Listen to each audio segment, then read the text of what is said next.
नमस्ते सभी को और स्वागत है। इस वीडियो में मैं आपको दिखाऊंगा कि अपने बोस साउंडलिंक कलर 2 स्पीकर का हार्ड रीसेट कैसे करें।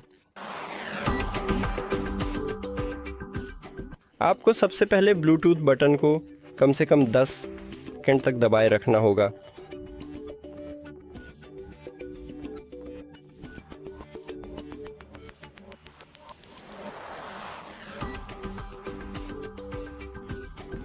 अब यदि आपके पास एंड्रॉयड है तो सूचना आइकन या सेटिंग्स आइकन पर दबाएं।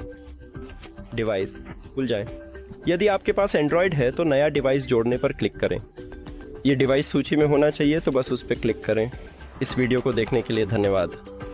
यदि आपको यह मददगार लगा तो कृपया चैनल को सब्सक्राइब करने पर विचार करें और वीडियो पर लाइक छोड़ें। यह हमारे लिए वास्तव में महत्वपूर्ण है। फिर मिलेंगे।